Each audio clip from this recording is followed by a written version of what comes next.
finals of the BBT tournament in 2011 between Ben Sprung-Kaiser, who is an old Harvard Westlake debater, and me, actually. I'm on the negative in this debate. The reason we're watching this particular round is because there is a lot that we can learn from my 2NR. Unfortunately, I gave a quite poor 2NR in this round, and there are a lot of strategic mistakes I made and strategic learning lessons that we can see and drill and improve based on the mistakes I made. So the topic is resolved in the United States. Juveniles charged with violent felonies ought to be treated as adults in the criminal justice system, or something like that. Basically, the app has to prove that juveniles, when they're charged with violent felonies, ought to be treated as adults, and the neg has to either prove that they should not be treated as adults, or they should be treated as something else, or in some other system, presumably the juvenile system. So yeah, without further ado, let's get this video started, and let's watch this round.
Okay. Um, so let's go over this case. Do you understand how this case works? No, can you explain that? Sure. So what was the standard? It's constitutionality, right? Right. Yeah. Maintaining consistency with the Constitution. And then there's a plan text. Yeah, like the Supreme Court ought to like equally charge the juveniles as adults, right? Well, no. So sort of. That's close. Uh-huh. The plan text says that we should treat juveniles as adults in regards to the Sixth and the 14th Amendment. Okay. So I believe the 14th Amendment is about. Here, let's pull it up. I'm actually not sure what the Sixth and the 14th Amendment were.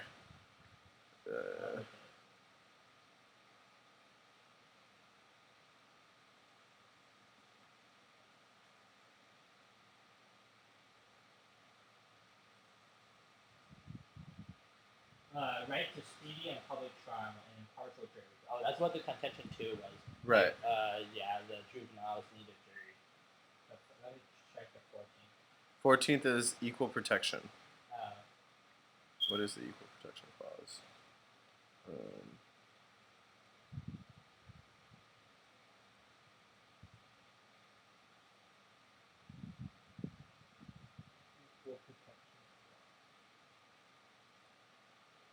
Oh, the argument is that there is not equal protection of laws because juveniles are being treated differently from adults. Right? Pretty smart. Sure. Okay. Yeah. So this app is a plan, and normally we see plans in the form of util. Right. However, this app is the form of a con law plan, right? And then it has 4 justifications for the standard, a couple of pretty dense Habermas cards, and I didn't really flow the other 2 justifications very well. And then it has a bunch of case offense. Right. Okay, so if you were responding to this app, the first thing you should note is that there's no theoretical arguments about the legitimacy of that plan. Sure. Right? There's also no paradigm framing for how theory should be evaluated. Okay, so. But this was back in like 2011. Wasn't that the one back then too? A lot of people would read plans with theory justifications in them. Oh, really? Yeah, it wasn't as like tricky as it is now, but that still was pretty regular. Sure. So the next thing that we should have a conversation about is what cross-examination needs to figure out, right? I think that I would want to figure out that if I prove violation to some other amendment, would that be offense under the AC framework? Because the AC context just depends like the 6th and 14th. Right? Cool. So the first thing you want to figure out is it exclusive? Sure. Yeah. Right? I.e., does the plan defend only the plan? Right. Okay. The second thing you should probably figure out is how do you weigh? Right? Like what happens if the 6th Amendment flows af, but this 14th Amendment flows neg? Sure. Yeah. Right? Because is maintaining consistency a comparative standard, or is it an all or nothing standard? Oh, yeah. I think their response would be like the 6th Amendment would come first because it's part of the Bill of Rights or something. So, well, right. So, but the point is that this needs to be clarified in cross-examination, right? Because it's not clarified in the 1AC. So there needs to be a conversation about how you would weigh. Sure. Okay. And then I guess the third part would be depending on if you plan on engaging the framework debate or if you plan on engaging the case debate, you would want to clarify some of the offense either on the case or on the framework. Right. Make sense? Yep. Okay. So heading into this cross-examination, we know for sure that a good cross-examination will try to clarify how offense works. And then let's see what else happens. Okay.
Okay, so let's go through that cross-ex.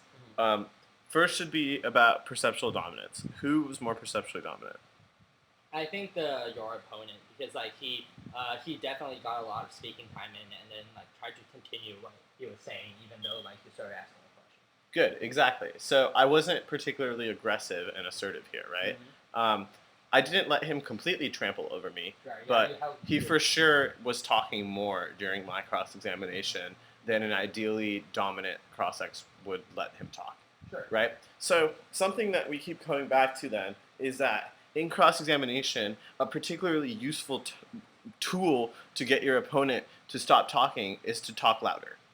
Sure. Mm-hmm. Right? Is to talk over them. Okay.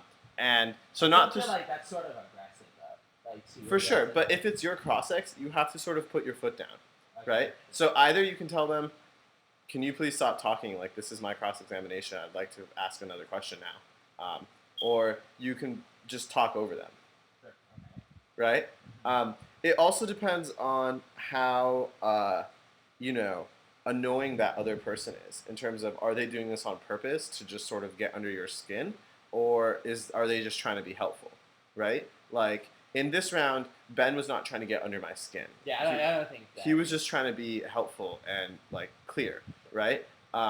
In other rounds, debaters definitely act dumb on purpose and like will give purposefully long and confusing answers sometimes, right? And so in those rounds, you have to be a little bit more aggressive. Does that make sense? Sure. Yeah. Okay, so let's talk about substantively how this cross-examination went. What was the first part of the cross-ex focus on?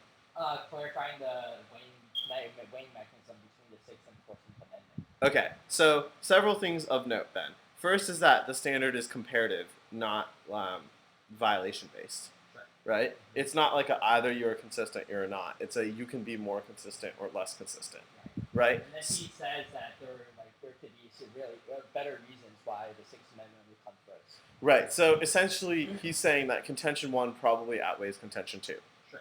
Right. Mm-hmm. So that's cool. What was the second part focused on?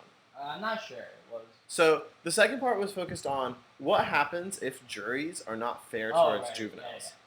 Right? Like, it focuses on the theoretical justification behind why we give the right to a jury trial.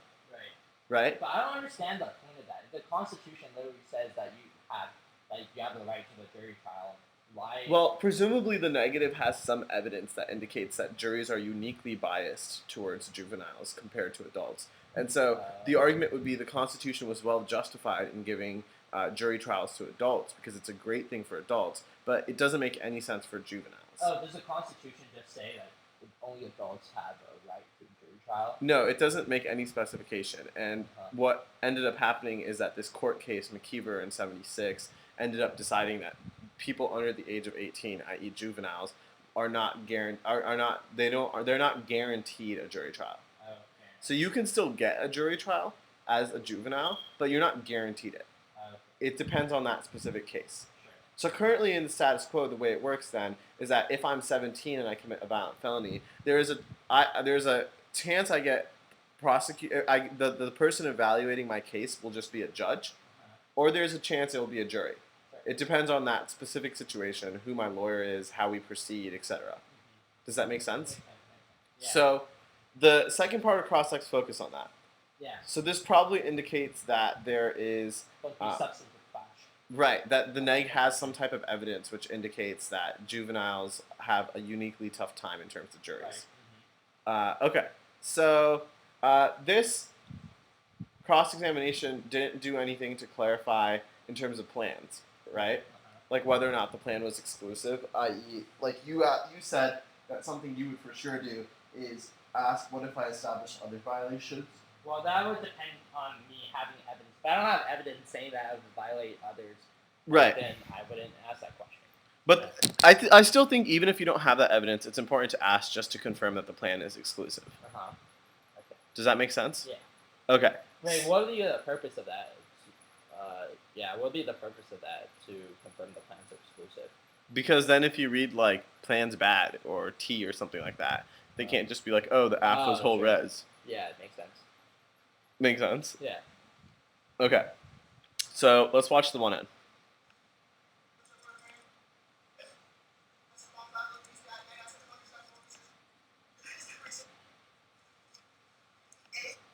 Okay.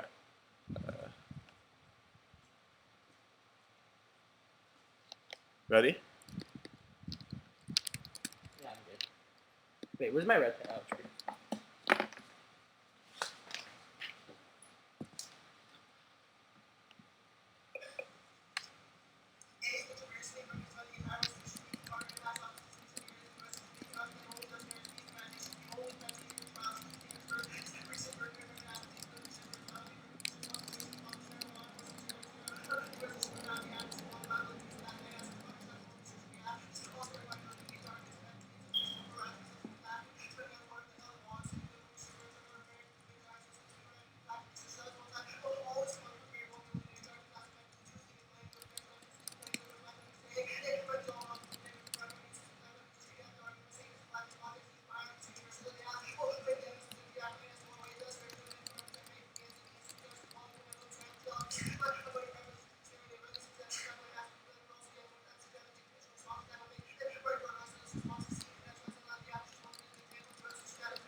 I don't flow with theory really well. Was it interp? Interp was you can't defend specific scenarios. You have to defend the whole resolution.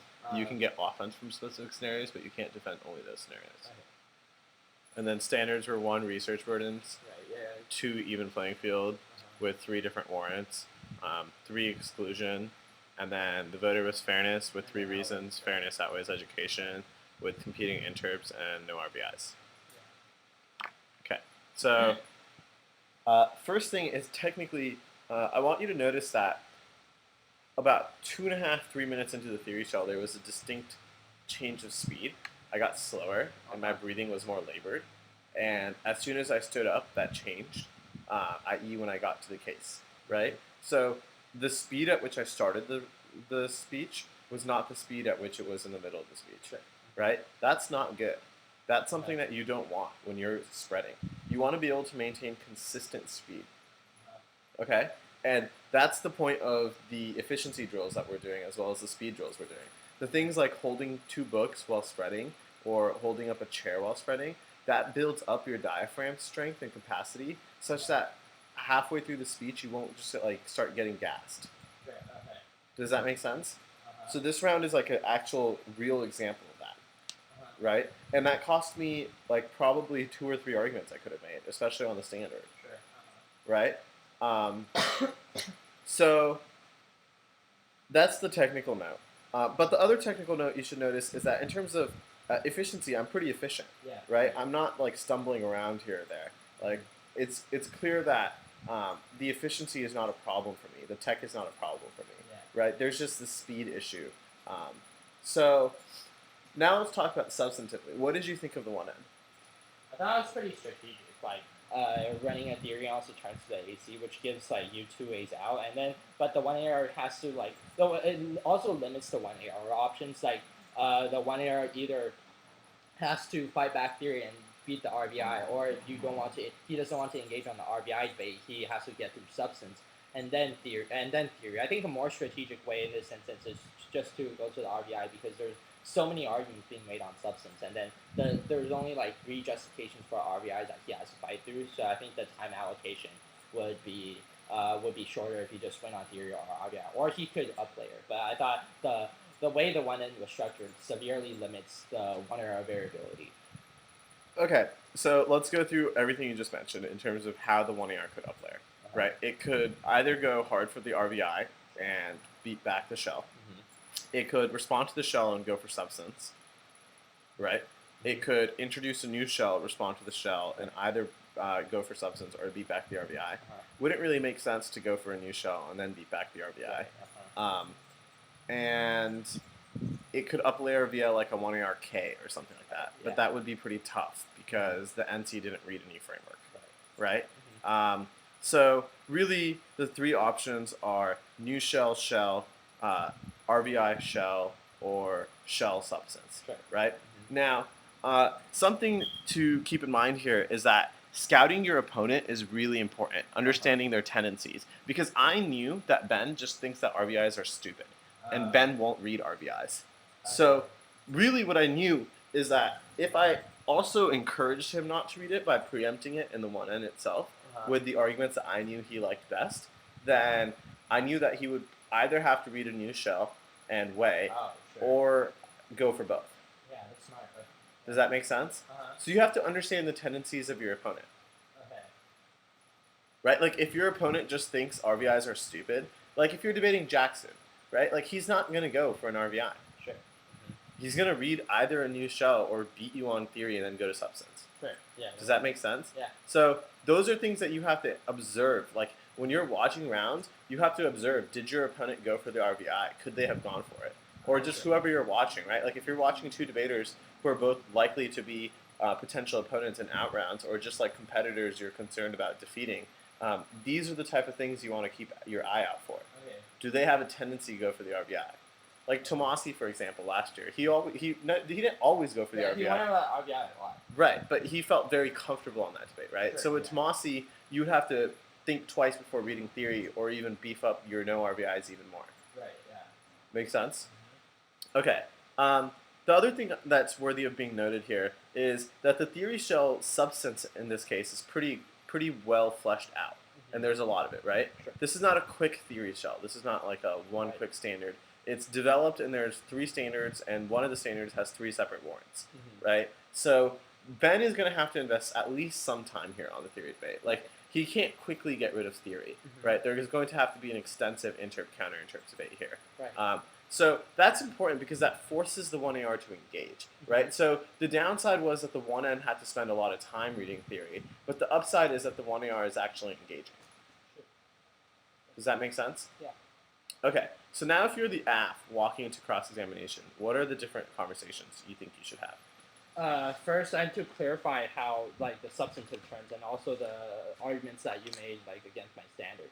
Also, on theory, I would want to clarify the specific internal links, like for example, like the 3 parts to your even playing field standard, and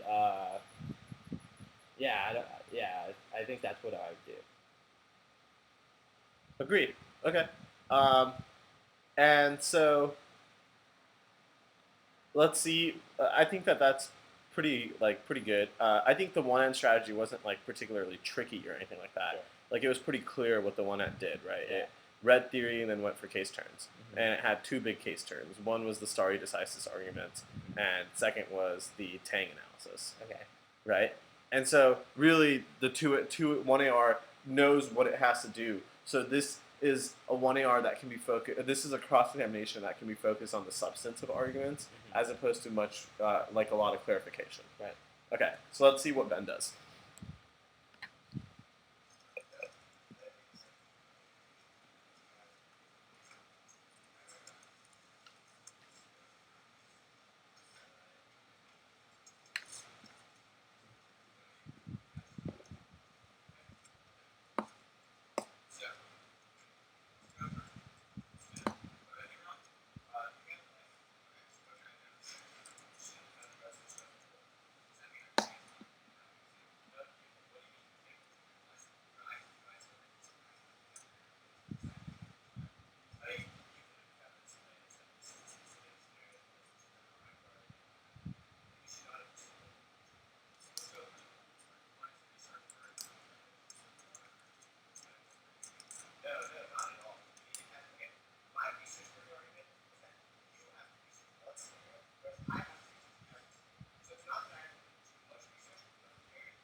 Okay, so let's go through that cross-sex. Volume was a little bit low, but I think you got Yeah, most of I it. got it. Okay. So Ben started with going through the theory shell, and he went through it in a really, really comprehensive way, Sure, yeah. right? He was making sure he's not missing anything. And so, but in terms of perceptual dominance, it gave me a chance to like really explain the arguments again. Yeah. So that's not a bad thing. But the thing you have to keep in mind here is that Ben limited that exploitation of dominance by moving me on, right? Like he didn't let me just ramble on a standard.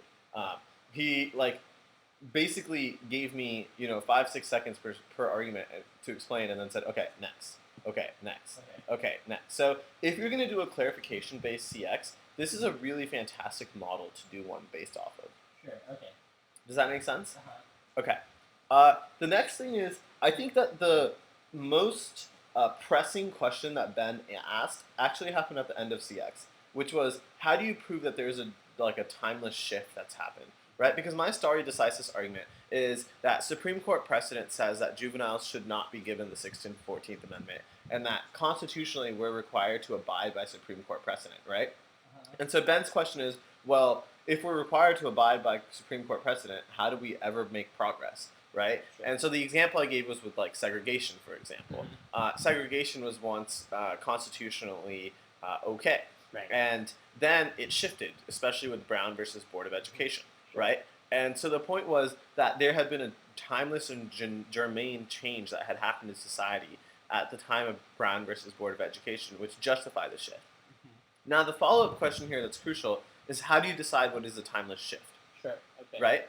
And that's a question to which I honestly didn't have a very good answer. I was going to have to say, I actually did say, people have to seriously start thinking that juveniles have to be treated as adults, right? What does that mean? How do you gauge whether people are seriously thinking about it? Does that happen in the form of a poll? Does that happen in the form of, how do you tell that, right? And do the AF arguments not prove that there has been a serious shift that's happened in the last 30 years? Yeah, that's why I think that he can exploit the AF arguments to show that. Yeah. Exactly. So, cool. So not much in terms of strategy has been revealed by this cross-examination, right? We still don't really know what the AF is going to do. That's interesting because in other rounds, we clearly knew or had some sort of idea what was going to happen in the next speech because cross-examination gave a hint. Right? Well, I sort of know that he's probably... Well, you already told me that he's not going to go for the RBI, but after this CX, I probably know that he is not going to go for the RBI or he wouldn't have clarified the substantive answer. Right, yeah. Exactly, that's good. And also, he would have clarified the responses to the RBI. Sure, yeah. Right? Cool. So, yeah, that was a pretty good cross-ex. He got what he needed. He went through the arguments, and he knows exactly what he has to respond to. Yeah, but I still think, you were more perceptually dominant in that answer. Especially, you held your own. I noticed that, so if I prove that, on research, Brendan, so if I prove that app and neg have equal research, Brendan, do I win? And you're like, no. And then I forgot what your explanation was. Right, the explanation was that it's not about equal research, it's about negs having more pressure to research in a world of planned debate. Sure. Right? Yeah, so that's true. I was pretty comprehensive on the theory debate.